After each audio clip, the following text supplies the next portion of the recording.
van a ver mucho ustedes cuando empiecen su internado, por ejemplo, en la rotación de pediatría, en emergencias, van a ver muchos pacientes con cuadros de otitis media. ¿Sí? Entonces, traten de prestar atención a los tips, ¿sí? A cómo se hace un diagnóstico, cómo se hace la revisión del paciente, qué es lo que tienen que tomar en cuenta, porque vamos a hablar más que todo de lo que es la otitis media aguda, qué es lo que van a ver. Los cuadros tal vez de otitis media crónica, eso no lo van a ver tanto porque ya son pacientes que tienen que hacer seguimiento por el especialista, ¿sí? Pero los cuadros de otitis media aguda, que son muy frecuentes en la edad pediátrica, eso lo van a ver bastante. Entonces vamos a centrarnos más que todo en eso. ¿Okay? Bien, entonces, otitis media. ¿Qué es la otitis media? Es la inflamación del mucoperiósteo del oído medio, ¿sí? Que generalmente suele ser de causa infecciosa. Entonces, podemos clasificar la otitis media según el tiempo de evolución en lo que es otitis media aguda y otitis media crónica. Los cuadros de otitis media aguda son aquellos cuadros que duran menos de 3 semanas. Los cuadros de otitis media crónica son los que duran más de 3 meses. En algunos libros, este periodo entre las 3 semanas y los 3 meses sí se considera como un cuadro, una etapa subaguda. Y en otros libros extienden la etapa aguda, ¿sí?, hasta los 3 meses. Menor a 3 meses agudo, mayor a 3 meses crónico. ¿Sí? Bien. Entonces, ¿cómo vamos a dividir cada una de estas dos etapas según el tiempo de evolución de la otitis media? La otitis media aguda, a su vez, se divide en lo que es las supuradas y las no supuradas. Las supuradas se refieren a dos tipos, a su vez, que es la otitis media aguda exudativa, que es de la que vamos a hablar el día de hoy, y la otitis media aguda necrosante. En cambio, la otitis media aguda no supurada se refiere a las otitis medias con efusión, ¿sí?, que duran menos de estas 3 semanas o 3 meses, si tomamos todo el periodo hasta los 3 meses de tiempo de evolución. La otitis media crónica, ¿sí?, en cambio, se va a dividir en dos tipos. La que tiene tímpano perforado y la que tiene tímpano no perforado. La otitis media crónica con tímpano no perforado, ¿sí?, son estas otitis medias con efusión que ya pasaron los 3 meses y pueden ser a su vez de 3 tipos: otitis media serosa, otitis media mucoide y otitis media hemosiderínica, ¿sí?, dependiendo el tiempo también de evolución, ¿sí? Las más nuevas son las serosas y las más antiguas son las hemosiderínicas. En cambio, la otitis con tímpano perforado pueden ser la otitis media crónica con esteatomatosa, la secuela de una otitis media necrosante, que era la que estaba aquí en la etapa aguda, y secundarias a traumatismo. Entonces, esa es la división que va a tener tanto la otitis media aguda como la otitis media crónica. ¿Sí? A veces voy a abreviar otitis media aguda con OMA. ¿Sí? Voy a decirlo como OMA. OMA significa otitis media aguda. Es una forma abreviada de denominar. Cuando yo era residente, ¿no? Muchas veces el servicio de pediatría hacía sus interconsultas, ¿no? Por estos pacientes que tenían algo, ellos sospechaban que tenían algún problema en el.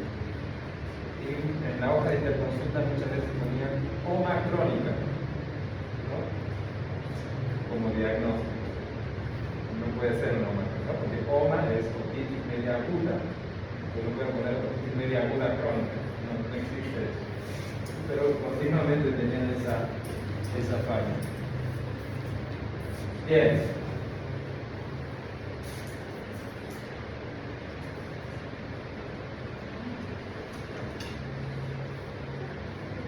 Entonces,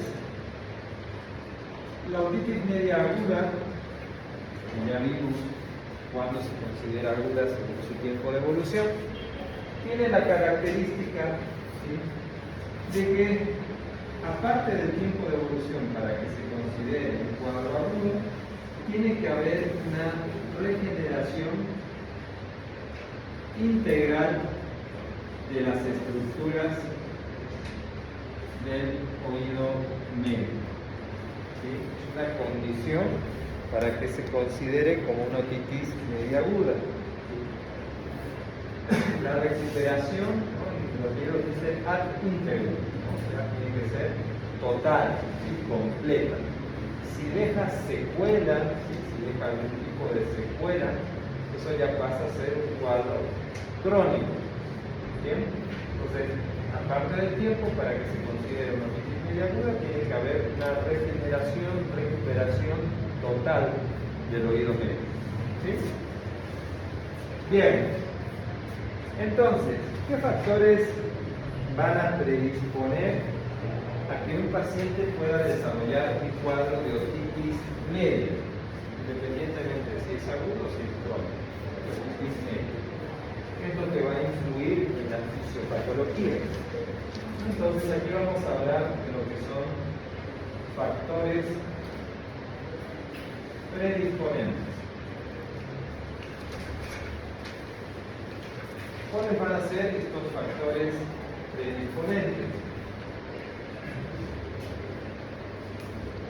Vamos a tener entre los principales factores predisponentes, en primer lugar, la disfunción tubaria. ¿Sí? ¿Qué es la disfunción tubárica? Es una alteración en el funcionamiento de la tuba auditiva. ¿No? Habíamos dicho qué funciones tiene la tuba auditiva. ¿Cuáles eran las tres funciones de la tuba auditiva? Eso, ¿no? Protege la caja timpánica del oído medio, drena las secreciones y va a equilibrar las presiones dentro de la caja timpánica. Entonces, tenemos dos tipos de disfunción tubaria. La disfunción funcional y la disfunción mecánica. La disfunción funcional se refiere a alteraciones en el funcionamiento de alguna estructura de la tuba auditiva, ¿no? Habíamos dicho, la tuba auditiva nace de la pared anterior de la caja timpánica, ¿no? Y tiene 3/3. ¿Sí se acuerdan? Era al revés que el conducto auditivo externo. Habíamos dicho el conducto auditivo externo tiene 1/3 cartilaginoso y 2/3 óseo. En cambio, la tuba auditiva tiene 1/3 óseo y 2/3 fibrocartilaginoso, ¿no? Entonces, cuando hay alguna alteración, por ejemplo, en los fibrocartílagos, que no son muy rígidos, ¿no? Por ejemplo, en pacientes pediátricos recién nacidos, la estructura del cartílago no es igual a la del adulto.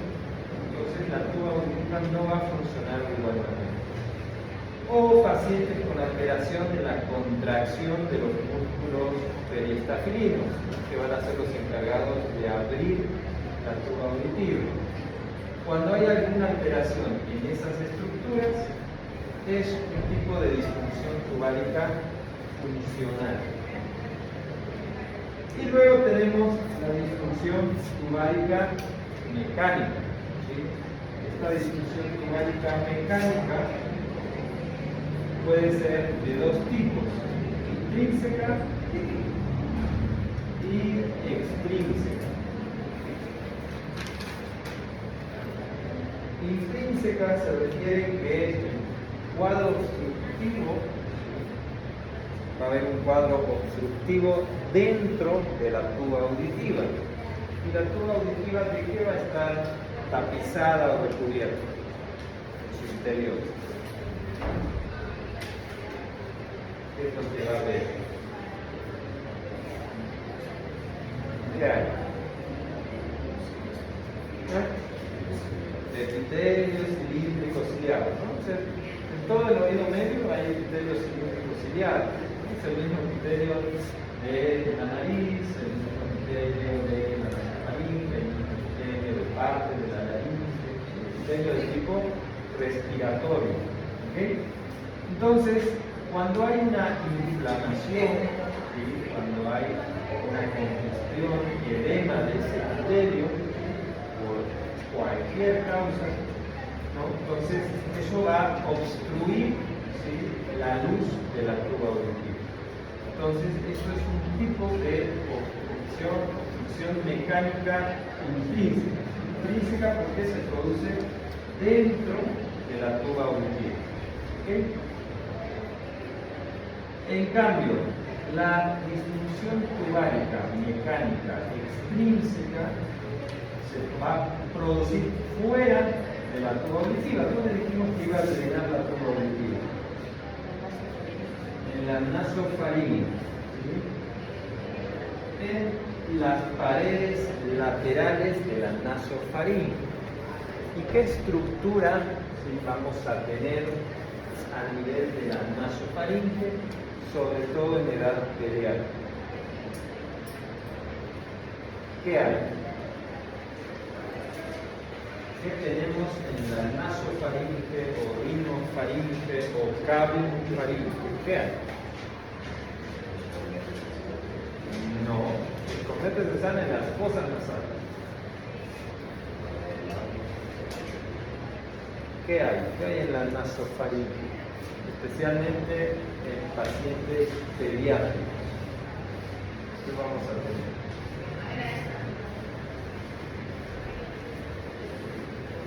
Estructura.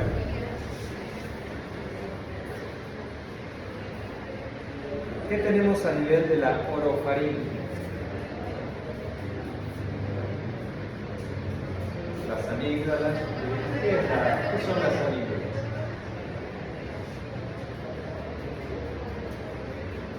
¿Qué serían? ¿Cuál sería la función de las amígdalas? ¿O para qué creen que están ahí? ¿Tienen alguna función o no?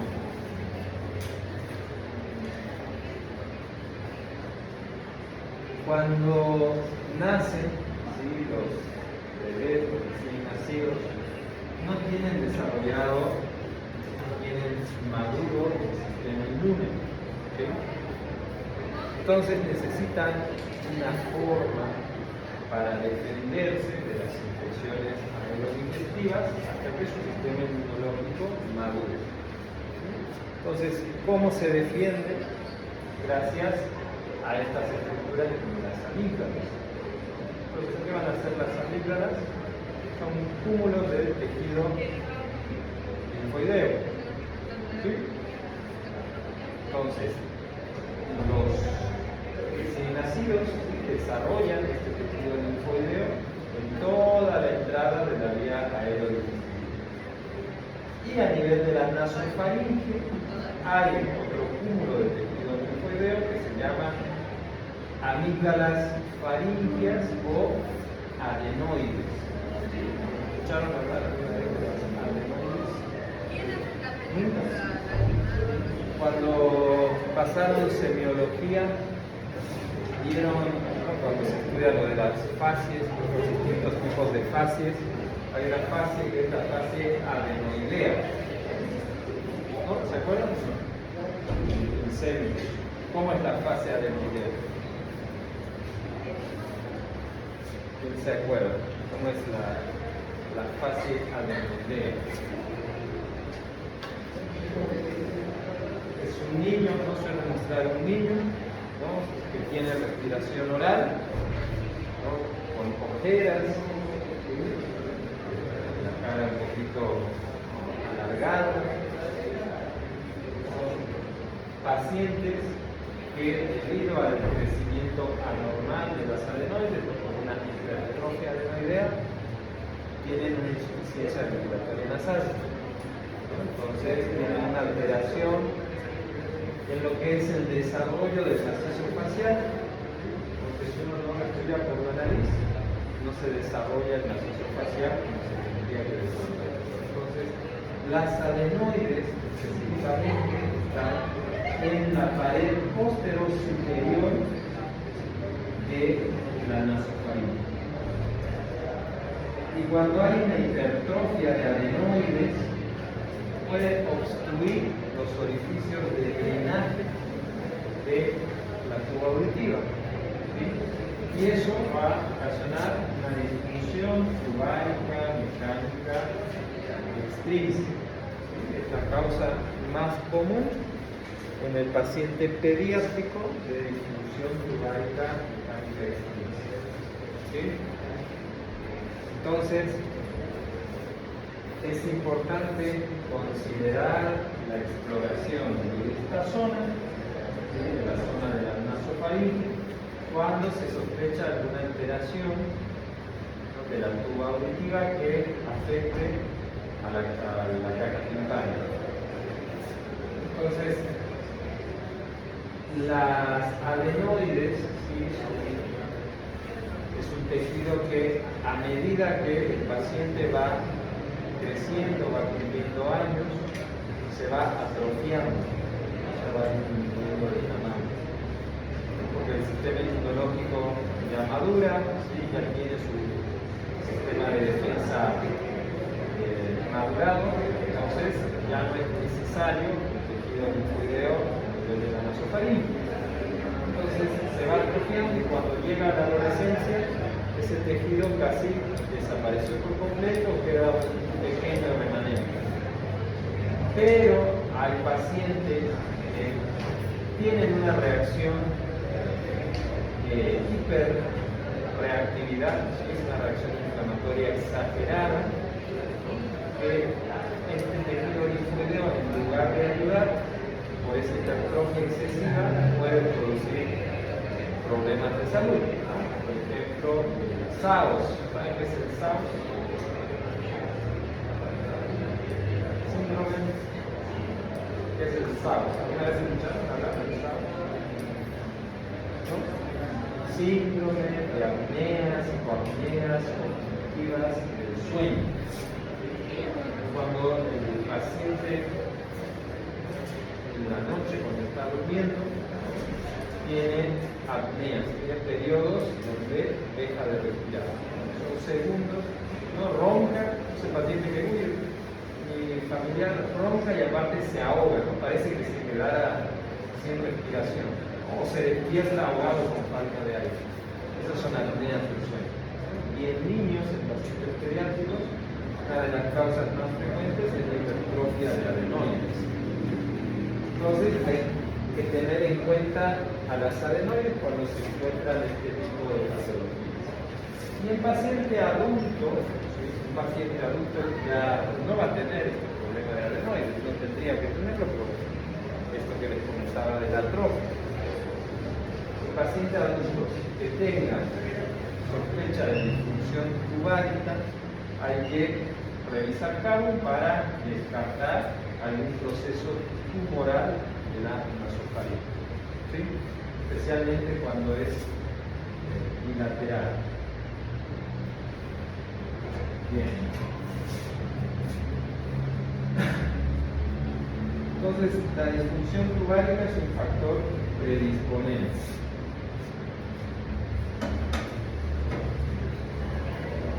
Otro factor predisponente para las otitis medias en general es la insuficiencia ventilatoria nasal. ¿Qué quiere decir insuficiencia ventilatoria nasal?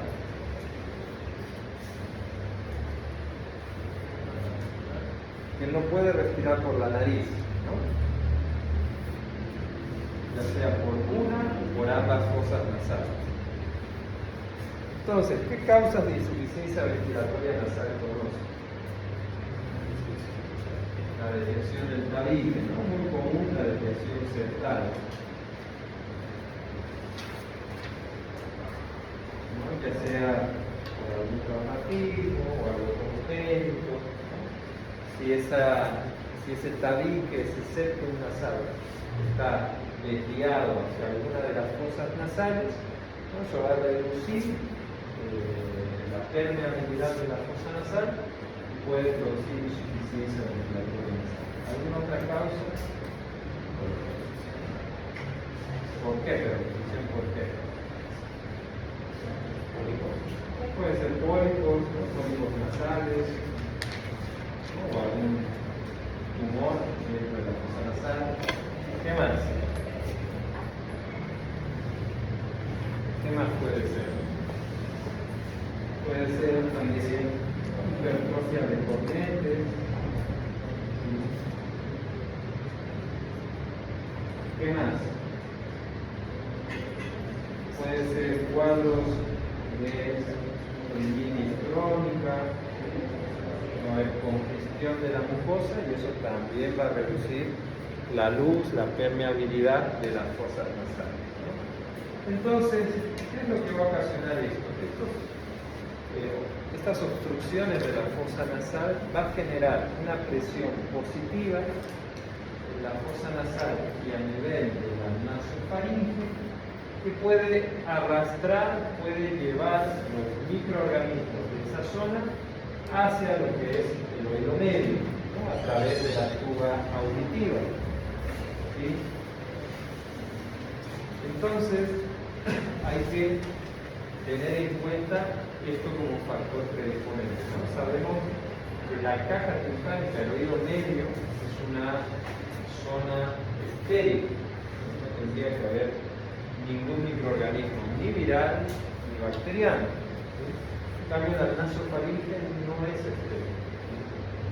Entonces, si hay una presión positiva, todo lo de la nasofaringe puede ingresar hacia el oído medio, ¿no? Y eso ocasionar un cuadro de otitis.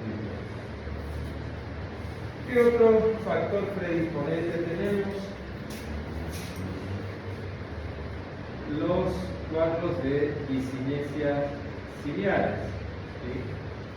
Habíamos dicho que el epitelio del oído medio, de las fosas nasales, de la tuba auditiva, es epitelio cilíndrico ciliar. Y esos cilios tienen una función de protección, de limpieza, de filtrado, ¿no? Arrastra las partículas, microorganismos, ¿no? Fuera del sistema respiratorio. Entonces hay algunas patologías congénitas que pueden ocasionar un mal funcionamiento de los cilios de este epitelio y eso también puede predisponer a cuadros de otitis media. Otro factor predisponente son los cuadros de inmunidad disminuida, ¿sí? Paciente con un sistema inmunológico deteriorado, ¿no? Por ejemplo, hay pacientes que tienen una deficiencia de la inmunoglobulina A secretora, que es la inmunoglobulina que está en el moco nasal, por ejemplo, ¿no? Y que nos ayuda a combatir las infecciones. Pacientes con alguna enfermedad como el VIH, también disminuye el sistema inmunológico, ¿no? Todos estos cuadros, estas enfermedades pueden también predisponer al paciente a que haga un cuadro de otitis media. Entonces hay que considerar todo esto en pacientes que tienen cuadros de otitis media aguda u otitis media crónica.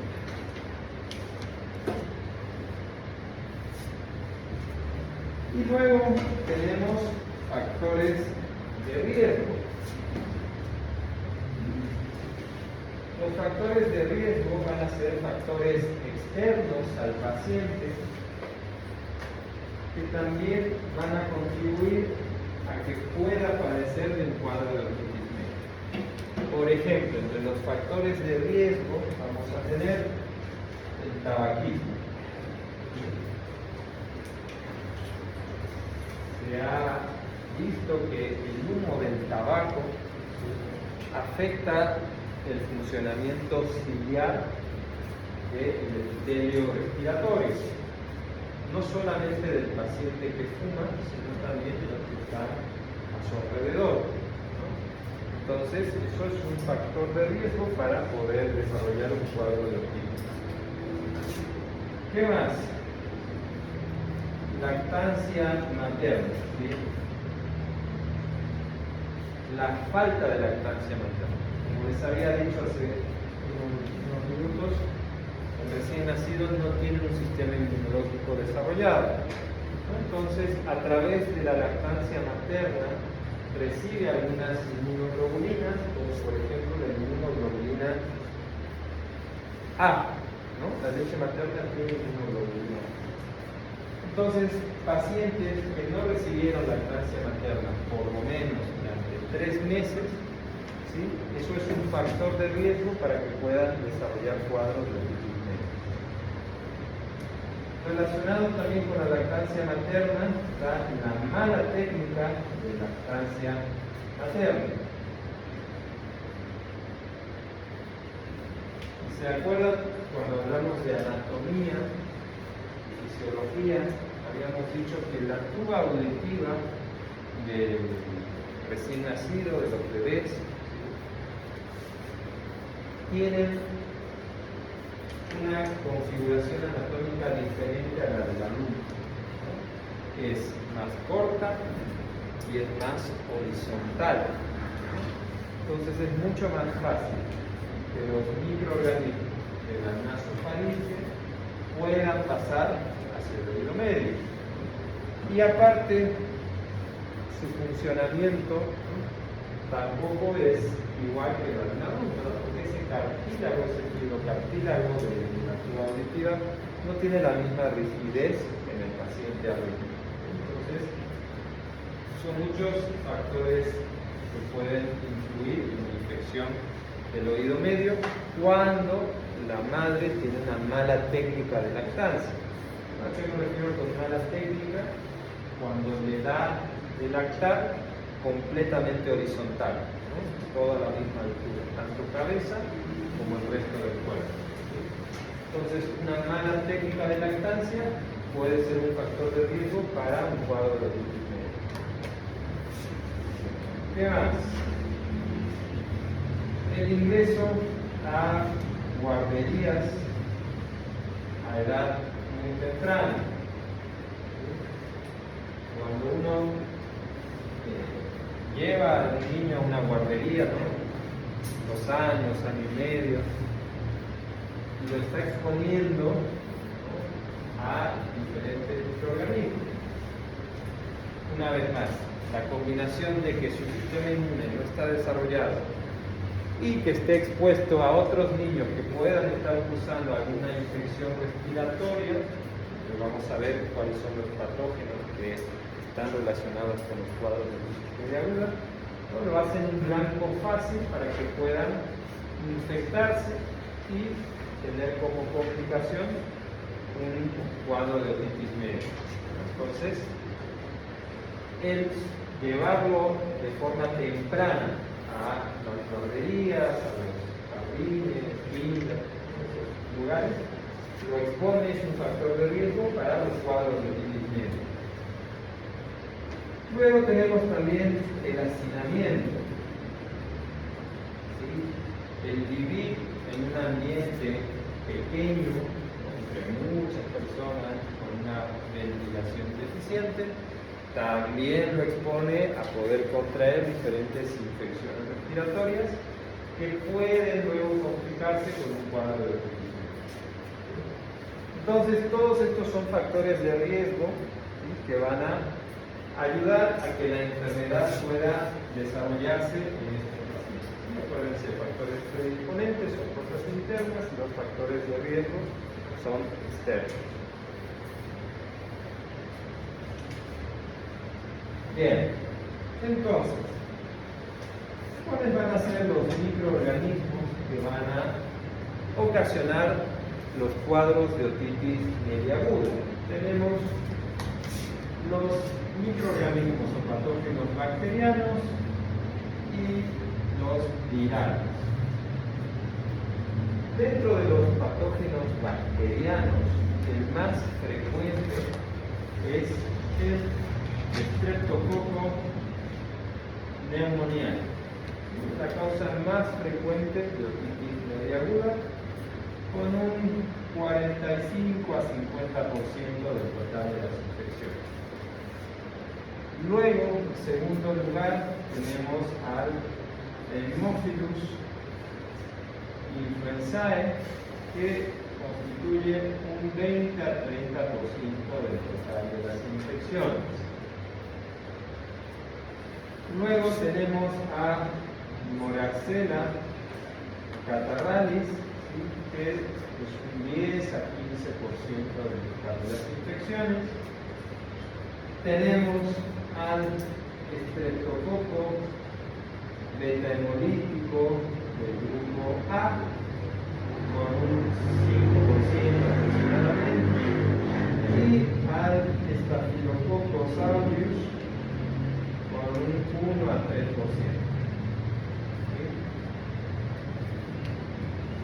Entonces, lo que es el Strepto, Haemophilus, Moraxella y Staphylo son causantes de la otitis media aguda de tipo exudativa, que es la más común. En cambio, el Streptococcus beta-hemolítico del grupo A, que es el Streptococcus pyogenes, es el causante de la otitis media aguda necrosante. Entonces, ¿cuál es el peligro de esta otitis media aguda necrosante? Tiene un desarrollo mucho más agresivo y muchas veces evoluciona a una otitis media crónica. ¿No? ¿Se acuerdan la clasificación? ¿Sí? En las crónicas con tímpano perforado, una de las causas es la otitis media necrosante. ¿Sí? La otitis media aguda necrosante, ¿no? Porque va a producir una destrucción de las estructuras del oído medio. Entonces, por suerte no es tan frecuente, ¿no? Es muy poca la frecuencia de esta infección por el Streptococcus beta-hemolítico del grupo A, pero cuando pasa, deja secuelas. ¿Sí? Bien. Y en cuanto a los virus que pueden ocasionar cuadros de otitis media aguda, son todos los virus respiratorios, ¿no?, los causantes de cuadros de vía respiratoria superior, ¿no? Por ejemplo, tenemos rinovirus, adenovirus, virus sincicial respiratorio, virus de la influenza, virus de la parainfluenza. ¿Sí? Todos estos pueden ser causantes de los cuadros de otitis media aguda. ¿Sí? Bien, entonces, ¿cuáles van a ser las etapas de una otitis media aguda? ¿Cuál va a ser la historia natural de la enfermedad? La otitis media aguda va a tener 4 etapas. ¿Sí? Estamos hablando aquí de la otitis media aguda exudativa, que es la más común, la más frecuente. Entonces, la primera etapa es la etapa congestiva. ¿Por qué se va a caracterizar esta etapa congestiva? Que es la primera, la inicial. Va a comenzar el edema, ¿sí? La congestión de la mucosa del epitelio, de la caja timpánica, del oído medio, y va a haber vasodilatación. Posterior a esta vasodilatación va a haber una filtración a través de las paredes de estos vasos sanguíneos que se va a convertir en un líquido tipo exudado. Por eso se llama exudativo. Si nosotros en esta etapa, en esta primera etapa congestiva, hacemos una otoscopía, vamos a ver un tímpano que va a estar un poco eritematoso, con un poco de dilatación de sus vasos sanguíneos, pero es muy difícil hacer un diagnóstico en esta primera etapa, en esta etapa inicial. Porque, por ejemplo, hay otras situaciones, incluso fisiológicas, que pueden dar un aspecto similar. Por ejemplo, si ustedes le hacen a un bebé, ¿no?, que está llorando o acaba de llorar a gritos, dando un llanto a gritos, le hacen una otoscopía, van a observar un tímpano muy parecido. Entonces, es muy complicado hacer un diagnóstico de otitis media aguda en esta primera etapa congestiva. La segunda etapa. La segunda etapa es la etapa supurativa, o supurada. ¿Por qué se va a caracterizar esta etapa supurativa o supurada? Porque este líquido de tipo exudado se va a transformar en un líquido hemato-purulento, ¿sí?, o muco-purulento. Toda la cavidad, toda la caja timpánica se llena de este líquido, ¿sí?, y va a producir el abombamiento de la membrana timpánica. Entonces, si nosotros hacemos una otoscopía en esta segunda etapa, vamos a ver que hay una alteración en la forma del tímpano, va a estar abombado, va a estar como inflado, con su capa epitelial, ¿sí?, descamándose, aparte de la congestión y el eritema que puede haber. Entonces, al haber ya esta secreción purulenta o espesa, la característica de transparencia del tímpano se va a perder y no vamos a poder reconocer las estructuras que veríamos en un oído normal. ¿Sí? Entonces, es mucho más fácil de hacer el diagnóstico en una etapa de supuración, en una etapa supurativa. La tercera etapa es la etapa perforativa, ¿sí?, o etapa de perforación. ¿Qué va a pasar? En la zona de mayor presión del tímpano se va a producir una isquemia y esa isquemia va a terminar en una necrosis. Entonces, esa parte del tímpano se va a perforar y va a comenzar la salida de la secreción purulenta, o hemato purulento o mucopurulento. Entonces, en esta etapa perforativa también es fácil hacer el diagnóstico, ¿no? Uno le hace la endoscopía y ¿qué va a ver? El tímpano va a estar como en la etapa supurada, abombado, congestivo y hematoso, pero a eso se va a sumar la salida, ¿sí?, de secreción. En estos cuadros de otitis media aguda exudativa, la perforación, ¿sí?, suele ser puntiforme, no es una perforación grande. Entonces, muchas veces no podemos ver la perforación como tal, pero se puede observar en el lugar donde está saliendo la secreción, ¿no?, una salida de forma pulsante, ¿no?, como si el tímpano estuviera latiendo en esa zona. Es muy característico eso. Pero muy rara vez vamos a poder ver la perforación por el tamaño, ¿no? Puntos. Y por último tenemos la etapa regenerativa, ¿sí?, donde va a haber un cierre de esa perforación y va a ir cediendo la congestión, el eritema, la vasodilatación, etc. Entonces, esas son las 4 etapas que va a tener una otitis media aguda de tipo exudativo. ¿Sí? No todas las otitis pasan por las 4 etapas, ¿no? Si uno hace un diagnóstico precoz, por ejemplo, en etapa congestiva o en etapa supurada, uno puede no llegar a la perforación. ¿Sí? No se va a perforar el tímpano, ¿no?, y directamente se va a saltar a la etapa de regeneración. ¿Okay?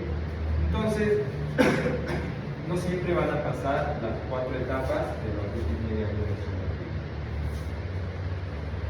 Entonces, ya sabiendo esto, ¿cómo vamos a hacer el diagnóstico de un cuadro de otitis media aguda?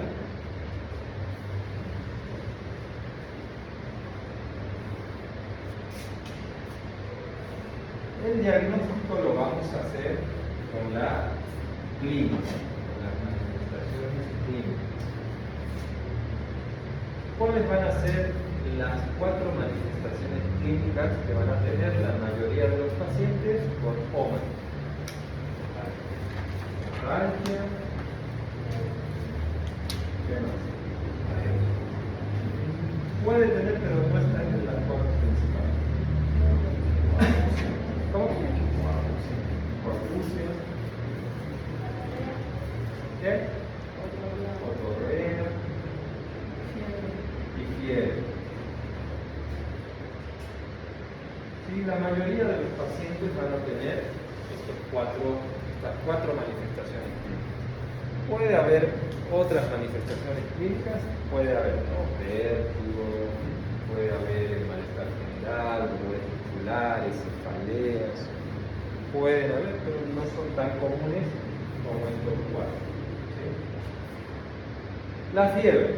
¿Por qué va a haber fiebre? Porque es un proceso infeccioso. Entonces, la fiebre va a ser común en estos cuadros de OMA. La otalgia. ¿Por qué se produce la otalgia? ¿Por qué hay otalgia? ¿Por qué creen? La secreción comprime los nervios.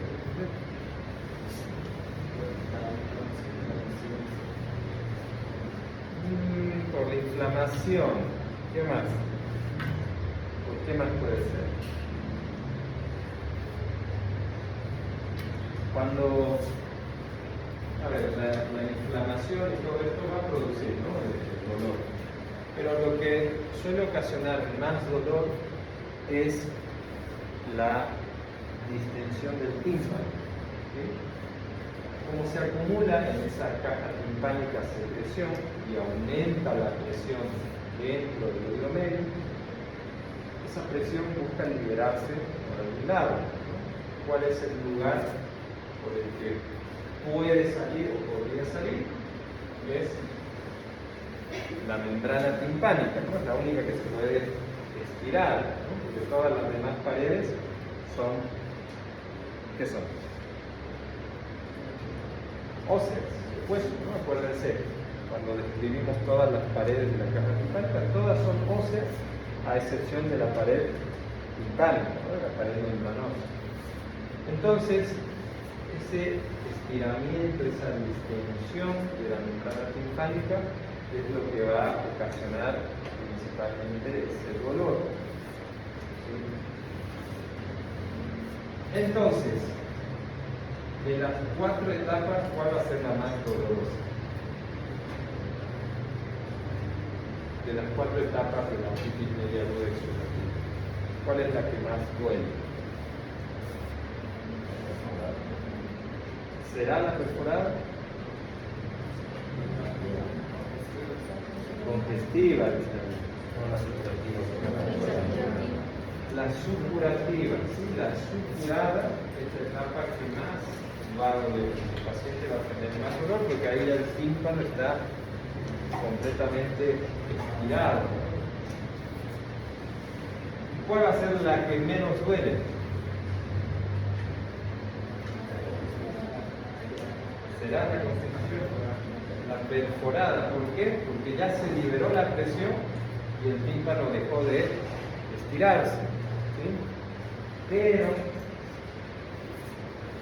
suele ser la etapa donde como les había dicho, este es un cuadro que se da más que todo en edad pediátrica, y esta etapa de perforación suele ser la que más hace que los padres lleven a emergencia a los hijos. ¿Por qué? Porque la secreción en primera instancia suele ser hematopurulenta, ¿no? Suele salir sangre, ¿no? Suele haber otorraje, aparte del otorreo. Entonces cuando los papás ven que le sale sangre al hijo del oído, dicen, uy, esto debe ser grave, ¿no? ¿Qué le está pasando? Pero, irónicamente, es la etapa donde el paciente va a sentir alivio, va a estar más aliviado, va a tener otorreo, pero la otalgia va a disminuir. Bien, entonces acuérdense, la etapa más dolorosa es la supurativa. Bien, entonces, ¿cuál es la siguiente manifestación? La otorrea, que habíamos dicho cuando él llega a etapa perforada, ¿no? La salida de secreción purulenta es la otorrea. ¿Y la hipoacusia? ¿Qué tipo de hipoacusia va a tener el paciente? Ok, conductiva. ¿Y por qué tiene el paciente hipoacusia conductiva? Y un dato más, de las 4 manifestaciones clínicas, la que más tarda en irse es la hipoacusia. ¿Por qué? ¿Será por la inflamación de la membrana? ¿Por qué es la hipoacusia primero? Pero ¿qué más? ¿Qué es lo que va a ocasionar principalmente la hipoacusia en este paciente? O sea, la inflamación sí tiene que ver, ¿no? Pero ¿qué es lo principal que ocasiona la hipoacusia? Ok, entonces, en el oído medio, ¿qué tiene que haber? Normalmente. Nada, aire. ¿Sí? Entonces el aire se transmite, el sonido se transmite bien a través del aire. Pero cuando hay otitis medias agudas con supuración, el sonido no se va a poder transmitir de forma adecuada. ¿Y por qué es el último síntoma, la última manifestación en el particular? Suele tardar hasta 3 o 4 semanas. ¿Por qué creen?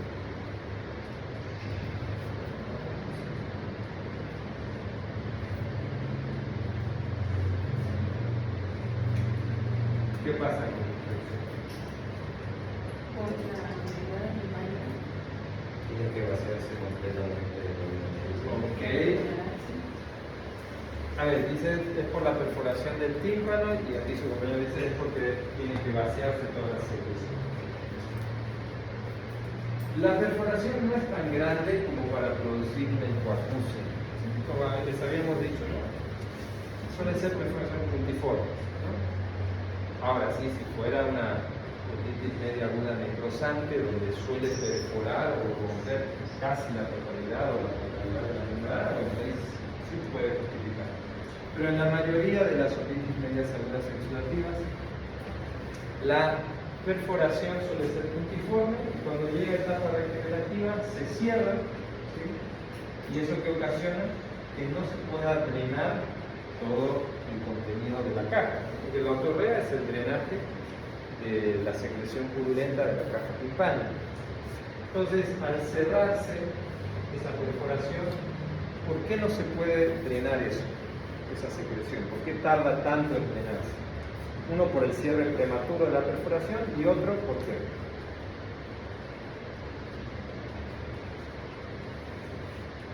¿Por qué creen?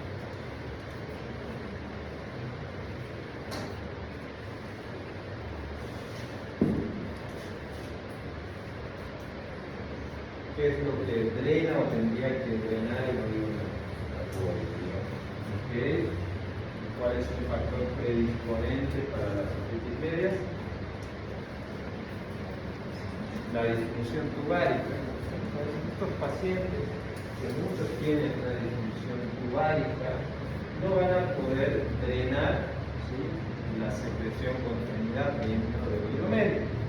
Entonces, hasta que desinflame por completo, por ejemplo, si es un paciente que tiene una otitis posterior a un resfrío, a una gripe, produjo edema de la mucosa de la tuba, hasta que desinflame esa mucosa, ¿no?, el líquido se queda contenido ahí. Entonces, puede tardar entre 3 a 4 semanas.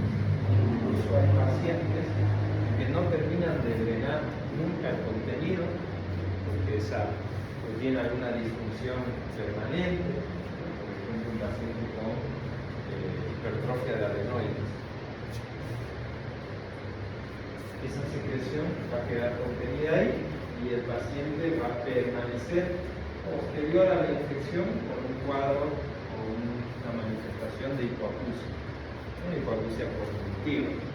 Y ahí ya necesita otro tipo de tratamiento, ¿no? En la clasificación habíamos visto lo que eran las otitis medias con efusión, ¿sí?, dentro de las agudas, ¿sí? Entonces, la otitis media con efusión, ¿sí?, es una consecuencia de una otitis media aguda que no pudo drenar su contenido, ¿sí?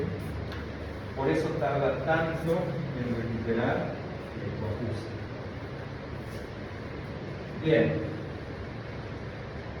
Entonces, las manifestaciones clínicas más la otoscopía nos ayuda a hacer el diagnóstico de una OMA, de una otitis media aguda. Entonces, una vez que tenemos el diagnóstico, pasamos al tratamiento. ¿Cómo vamos a tratar los cuadros de otitis media aguda? Y como la mayoría son de origen bacteriano, necesitamos un tratamiento antibiótico, ¿no? Antibiótico terapia. Entonces, como primera opción, como primera línea de tratamiento para estos cuadros de OMA, tenemos a los beta-lactámicos, penicilinas, amoxicilinas. En caso de alergia a beta-lactámicos podemos usar macrólidos, ¿no?, como por ejemplo la eritromicina, ¿no?, en este caso. Ya hay algunas cepas, ¿no?, que tienen resistencia a esta primera línea de tratamiento, ¿no? Entonces podemos pasar a una segunda línea de tratamiento, que son los beta-lactámicos más inhibidores de beta-lactamasa. Ahí tenemos, por ejemplo, amoxicilina más ácido clavulánico, ampicilina sulbactam, podemos utilizarlo como segunda línea. Y como tercera línea, como tercera opción, tenemos las cefalosporinas de segunda y tercera generación. Por ejemplo, la cipreaxona. Eso como última línea de tratamiento. Cuando cambiamos, cuando rotamos de antibiótico, cuando posterior a 48, 72 horas, no hay buena evolución de la enfermedad. El paciente sigue con manifestaciones clínicas. En los libros dicen, ¿no? Si luego de la primera línea de tratamiento, a las 48 horas, no hay buena respuesta, se debe tomar una muestra de la secreción y hacer un cultivo basaltibioral. Sí, se puede hacer, en teoría se tendría que hacer, el tema es quién lo hace, ¿no? Muchas veces estos pacientes con otitis media aguda son atendidos en medicina general o pediatría. Lamentablemente no saben tomar una muestra de oído medio, ¿no? Suelen tomar muestras del conducto auditivo, o sea, de la secreción del conducto auditivo, y cuando lo mandan a cultivar le sale pseudomonas, le sale estafilococcus. Entonces es una muestra ya contaminada. La muestra se debería tomar de oído medio. Para eso se necesita material especial que no lo tienen. ¿Sí? Entonces muchas veces esas muestras dan un resultado equivocado. ¿Sí? Pero bueno, aparte a todo esto hay que sumarle el tratamiento sintomático, ¿no? Una patología que produce potasia, produce malestar general, etc. Entonces, hasta que haga efecto el tratamiento antibiótico, debemos agregar analgésicos, antiinflamatorios, antipiréticos, etc. ¿Sí? Eso nunca olvidarse. ¿Qué otras opciones de tratamiento tenemos? ¿Tenemos algún procedimiento que podamos hacer en caso de una otitis media aguda? Dentro del tratamiento también está lo que es la meningotomía. ¿Qué es la meningotomía? Es hacer una incisión en la membrana timpánica. Eso también es un procedimiento de la especialidad. ¿Cuándo se hace una meningotomía? ¿Cuándo se debe realizar? Hay indicaciones absolutas y hay indicaciones relativas. ¿Cuáles son las indicaciones absolutas de una meningotomía? Por ejemplo, recién nacido séptico, ¿sí? Donde el foco sea el oído medio, el foco de la infección sea el oído medio, se puede hacer una meningotomía. Paciente con coma inmunodeprimido.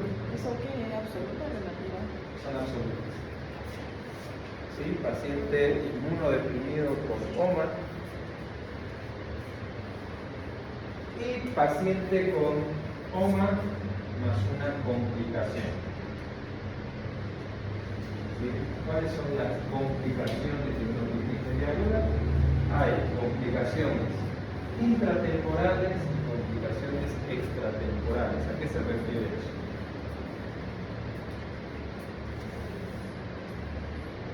¿A qué se refiere? Más allá de eso, ¿no?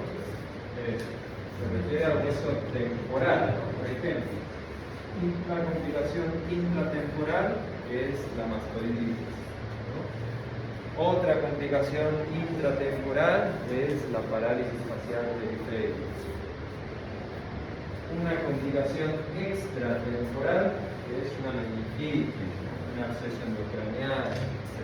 Entonces, cuando el paciente tiene alguna de estas complicaciones, se debe realizar también una meningotomía, ¿no? Para drenar toda la secreción. Y como indicación relativa, están las otalgias, que luego de 48, 72 horas de tratamiento no cede. No le da un tratamiento al paciente correcto, pero el paciente sigue con otalgia. Entonces, se le puede realizar una lingotomía.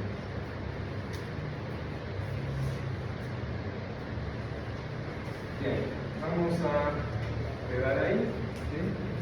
Entonces, van a leer todo el tema de otitis media, que va a entrar al examen todo lo que es otitis media aguda, otitis media crónica, otitis media recurrente, complicaciones de otitis media, secuelas de la otitis media, ¿no? Todo eso entra al examen.